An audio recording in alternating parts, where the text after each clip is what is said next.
Shalom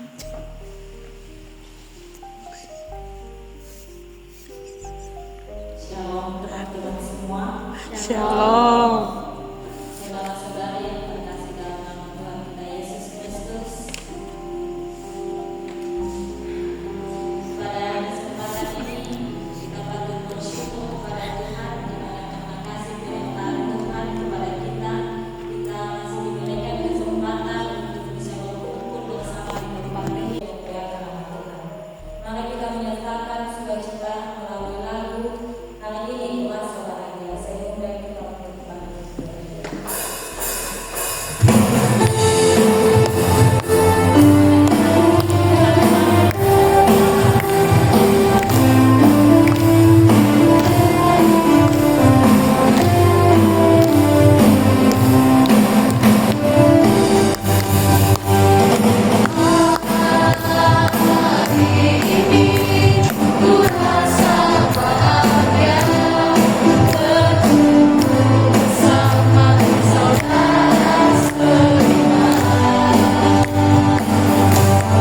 Jalani hidup ini selalu menyertai.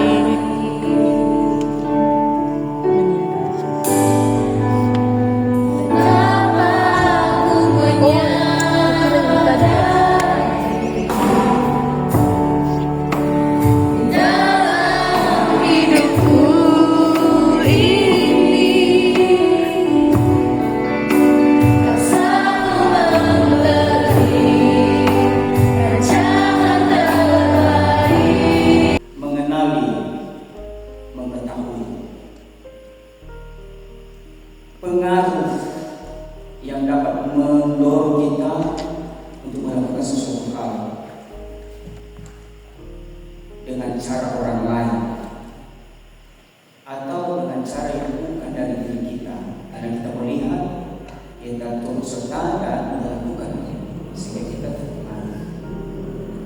Mengapa seseorang bisa mudah terpengaruh?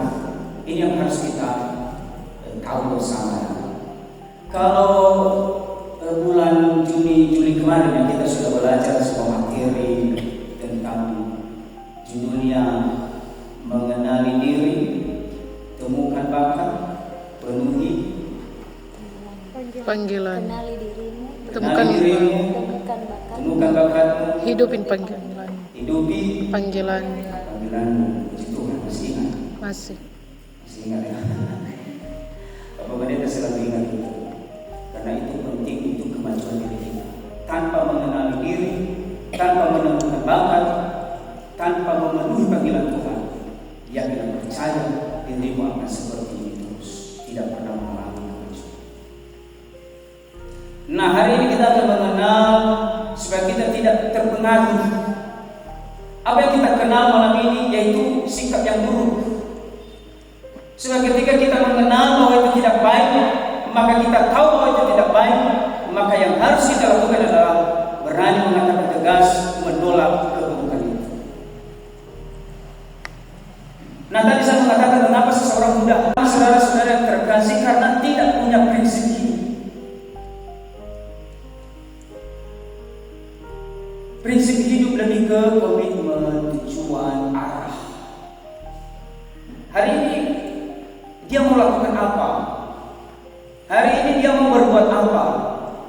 Hari ini dia mau mengembangkan apa dalam dirinya? Hari ini dia mau menyelesaikan apa?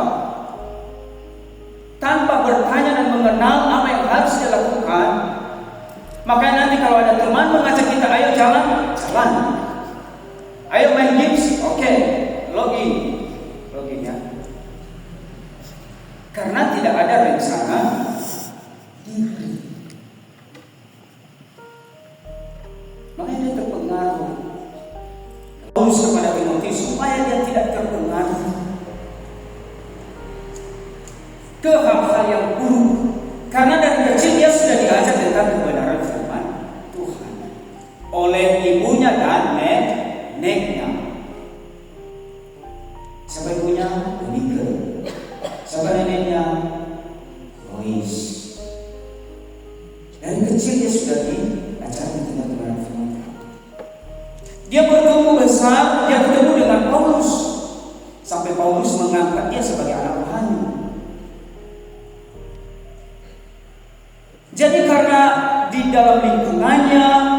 sosialnya dia hanya bergaul dengan orang-orang yang hidup dalam kebenaran firman Tuhan, maka sampai selesai pun dia terus hidup dalam kebenaran firman Tuhan. Dan itulah kunci kalau kita mau jauh dari pergaulan buruk. Bertemanlah kepada orang-orang yang baik, yang tahu kebenaran firman Tuhan, yang bisa mengarahkan hidup kita, yang bisa membangun diri kita menjadi pribadi yang lebih baik. Tetapi sebaliknya, coba bayangkan kalau Timotius hidup di keluarga yang buruk, bertemu dengan Paulus yang juga hidupnya buruk, yang tidak percaya keburukan itu akan terus berkelanjutan. Nah, kalau kita tanya bagaimana, nah ini itulah salah satunya. Makanya kami kalau di ilmu teologi punya kata rohani.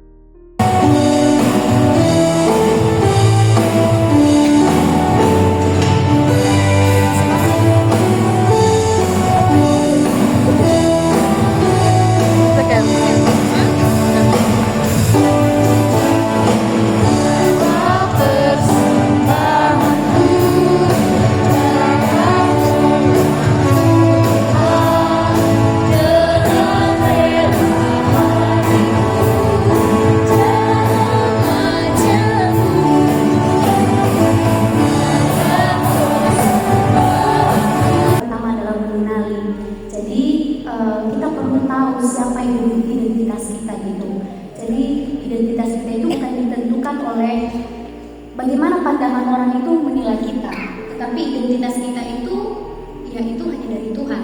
Kita sebagai anak-anak Tuhan, kita dipanggil menjadi orang kudus, kita dipanggil untuk mengasihi orang, dan kita dipanggil untuk menjadi terang di dalam dunia ini. Nah, di sini saya melihat ada dua prinsip sih sebenarnya. Saya takutnya kita salah kaprah gitu menilai prinsip ini. Nah, dari 2 Timotius ini tadi kita melihat di ayat 5 ya, jauhilah mereka. Jadi si Paulus ini meminta si Timotius untuk menjauhi mereka. Nah, itu prinsip yang satu. Nah, prinsip kedua, kita belajar dari tokoh. Nah, bagaimana dengan orangnya? Apakah kita terus menjauhi itu? Bukankah kita mendiskriminasikan mereka kalau kita menjauhkan mereka? Nah, sementara Yesus saja justru dia datang bukan hanya kepada orang munafik saja, tapi justru dia datang mendekati orang-orang yang berbuat dosa. Nah, bagaimana dengan hal itu? Sebenarnya pemahaman kita hanya satu arah yang harus kita jauhi dan yang harus kita dekati. Tadi saya sudah sempat menjelaskan, yang harus kita jauhi adalah karakternya, sikapnya, pergaulannya, tindakannya, kebiasaannya yang buruk, yang hanya membawa kita ke malapetaka, menjerumuskan kita ke dalam dosa. Dan itu yang harus kita jauhi. Sama seperti yang dikatakan oleh Paulus kepada Timotius. Karena tugas Timotius adalah memberitakan firman kepada siapa? Ya, kepada semua orang, termasuk orang-orang yang belum mengenal Kristus. Dan sudah pasti itu yang akan dihadapi. Orang-orang seperti itu yang akan ketemu sama dia. Maka hati-hati dengan sikap yang sudah dia jelaskan satu persatu dari atas. Jangan sampai terpengaruh. Bukan dalam arti dia menjauhi orang-orang yang Islam. Memang dalam secara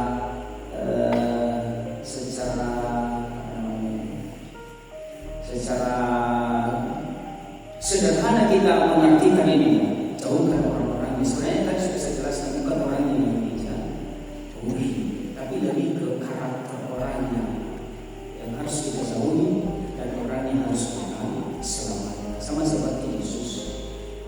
Nah, bagaimana pada pelaksanaan? Sudah otomatis dalam pelaksanaannya bagaimana kita setiap hari.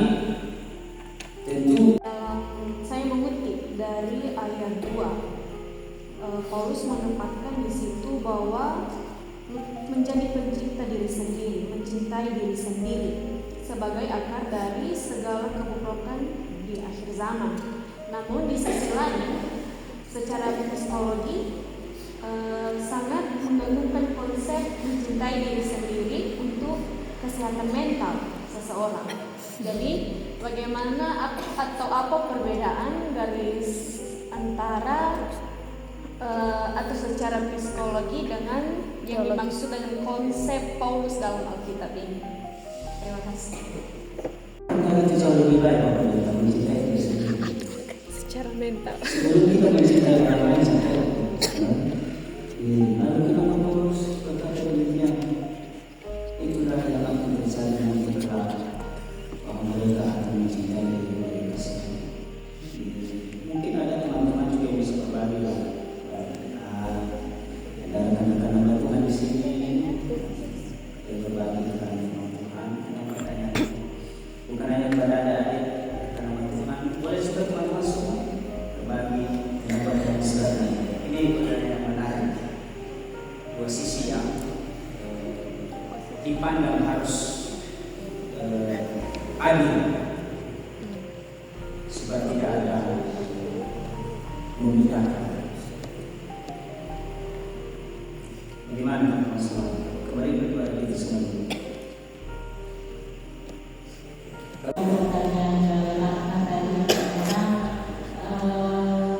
potensi mencintai diri sendiri dalam dua fungsi yang berbeda. Mungkin menurut saya di sini ada dua cara mencintai diri sendiri. Pertama, Yang pertama, ketika kita mencintai diri kita sendiri, tapi lebih menonjolkan kemampuan sendiri.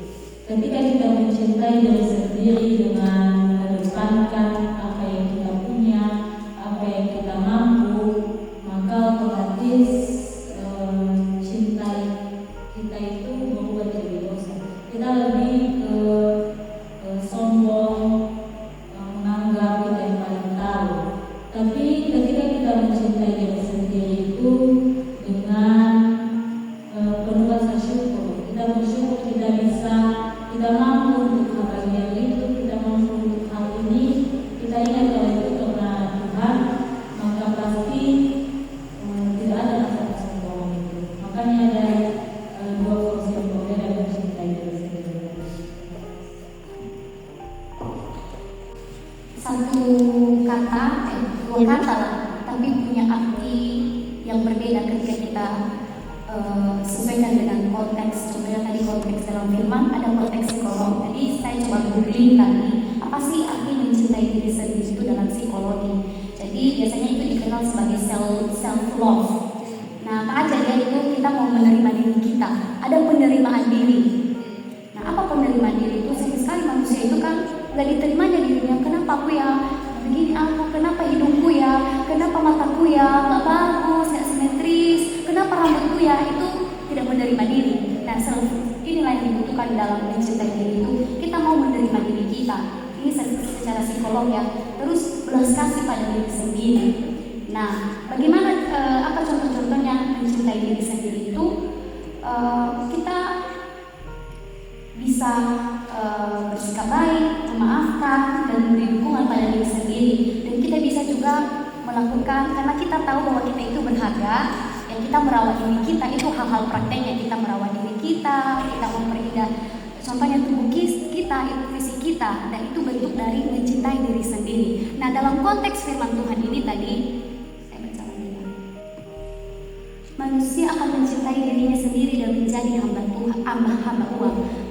Nah, jadi mencintai diri sendiri ini sudah beda lagi konteksnya gitu. Artinya dia fokusnya sama dirinya sendiri. Dia egois. Sama aku ini semua, dan semua tentang aku gitu. Dan itu merugikan banyak orang. Dan ini yang terjadi dalam konteks firman Tuhan ini. Beda lagi tadi dengan self love tadi. Dia mau menerima dirinya, aku tuh berharga, aku tuh cantik, loh, mataku indah kok. Jadi itu ada dua konsep yang berbeda. Mencintai diri sendiri secara psikolog dan mencintai diri sendiri dalam konteks ini tadi, yaitu ya banyak merugikan orang dan bersikap egois dan serakah. Dan yang lebih penting adalah pusatnya itu dirinya sendiri. Jadi itu sih bisa saya Tidak datang. Saya juga bekerja sekarang di depan yayasan DPT. Tadi datang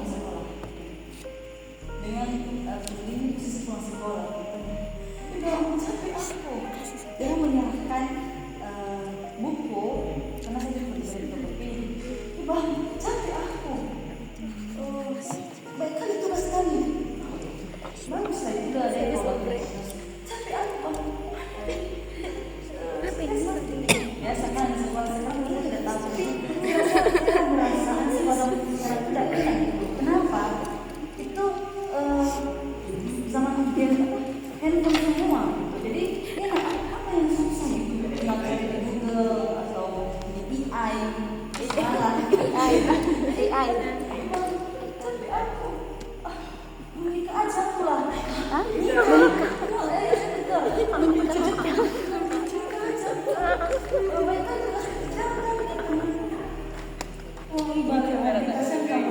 Kami dulu nggak ada HP, tapi pasti saya yang tugas dengan, maksudnya kita bilang itu jangan berpikir seperti itu. Masih kamu saya bertanya seperti itu. Saya teringat dengan apakah itu cara dia mencintai dirinya atau menikmati cara menikmati hidupnya, atau saya tidak tahu ya gimana pemikiran anak sekarang. Memang anak sekarang itu anak teknologi yang canggih, jadi pikiran kalau sekolah itu minim sekali menurut saya. Karena rata-rata anak SD pun sudah pakai handphone, dan sekarang mereka tidak jalan kaki tapi naik motor listrik. Saya terlihat wow, ya kan itu dari jalan kaki, sampai sekarang udah motor listrik semua. Jadi bagi orang percaya mukjizat nyata,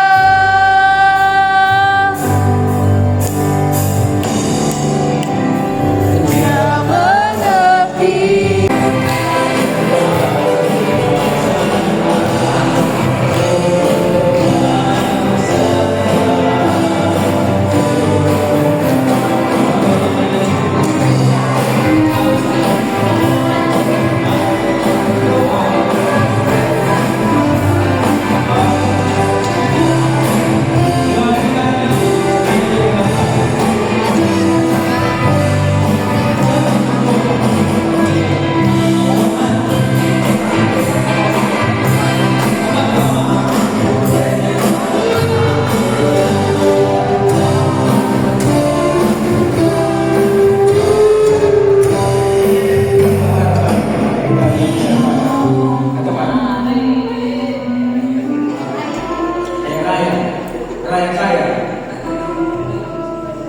Pasti udah double folio kapannya itu Sepa.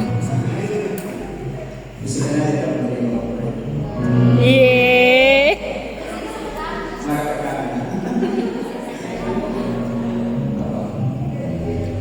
Kuliahnya lancar. Ayo mari kita bersatu dalam semua kuliahnya lancar.